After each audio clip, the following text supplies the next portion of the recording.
নমস্কাৰ বন্ধুসকল, আজিৰ এই ভিডিঅ'টোত ভাৰতীয় আইন ব্যৱস্থাই আপোনাক দিয়া এনে কিছুমান অধিকাৰৰ কথা ক'বলৈ গৈ আছোঁ যিখিনি হয়তো আপুনি আগতে কেতিয়াও জনা নাছিল। বন্ধুসকল, এই অধিকাৰৰ বিষয়ে জানিলে পুলিচে আপোনাৰ লগত কেতিয়াও অন্যায় কৰিব নোৱাৰে। কি এই অধিকাৰসমূহ জানিবলৈ সম্পূৰ্ণ ভিডিঅ'টো চাওক আৰু যদিহে লিগেল অসম চেনেললৈ প্ৰথমবাৰ আহিছে চেনেলটো ছাবস্ক্ৰাইব কৰক। ভাৰতীয় আইন ব্যৱস্থাত সকলোকে অধিকাৰ প্ৰদান কৰা আছে, যাক মানৱ অধিকাৰ বুলি কোৱা হয়। কিন্তু প্ৰায়ে দেখা যায় থানাৰ ভিতৰত এই মানৱ অধিকাৰ খৰ্ব হয়, আৰু ইয়াৰ একমাত্ৰ কাৰণ জনসাধাৰণৰ মাজত আইনী জ্ঞান আৰু জাগৰণৰ অভাৱ। আচলতে আজিও অধিকাংশ লোকে নাজানে যে আইনে আমাক এনে কিছুমান অধিকাৰ দিছে যাক ভোগৰ পৰা পুলিচে কেতিয়াও ভাতা দিব নোৱাৰে।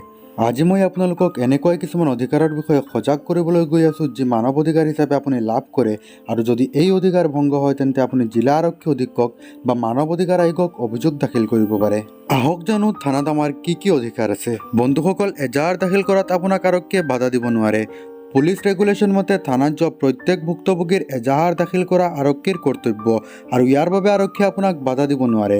দাখিল কৰা এজাহাৰৰ এটা কপি আপোনাক বিনামূলীয়াকৈ দিয়া হ'ব। বন্ধুসকল, কোনো ব্যক্তিৰ সৈতে মাৰপিট বা অমানৱীয় ব্যৱহাৰ কৰিব নোৱাৰিব আৰক্ষীয়ে।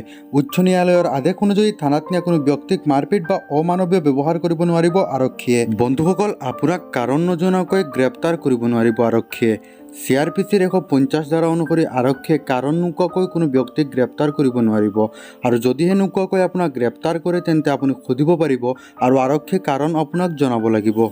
আৰক্ষীয়ে আপোনাক 24 ঘণ্টাতকৈ অধিক সময় আটক কৰি ৰাখিব নোৱাৰিব। CRPC ধাৰা 167 অনুযায়ী আৰক্ষীয়ে কোনো ব্যক্তিক 24 ঘণ্টাতকৈ বেছি আটক কৰি ৰাখিব নোৱাৰিব, আৰু 24 ঘণ্টাৰ ভিতৰত নিকটতম আদালতত হাজিৰ কৰাব লাগিব। বন্ধুসকল, থানাত আপোনাক ভোকত ৰাখিব নোৱাৰিব। পুলিচ ৰেগুলেশ্যন মতে যদি কোনো ব্যক্তিক গ্ৰেপ্তাৰ কৰি থানাত ৰখা হয় তেন্তে আৰক্ষীক সময়মতে খাদ্যৰ যোগান ধৰাটো কৰ্তব্য, আৰু ইয়াৰ বাবে তেওঁলোকে খৰচ লাভ কৰে। বন্ধুসকল, আদালতৰ বিনা অনুমতিত হেণ্ডকাফ লগাব নোৱাৰিব আৰক্ষীয়ে। উচ্চ ন্যায়ালয়ৰ আদেশ অনুযায়ী আটকাধীন বা বিচাৰাধীন কোনো ব্যক্তিক এখন কাৰাগাৰৰ পৰা আনখন কাৰাগাৰ, থানাৰ পৰা আদালতত হাজিৰ কৰোৱাৰ সময়ত বা কাৰাগাৰলৈ লৈ যোৱাৰ সময়ত হেণ্ডকাফ লগাব নোৱাৰিব।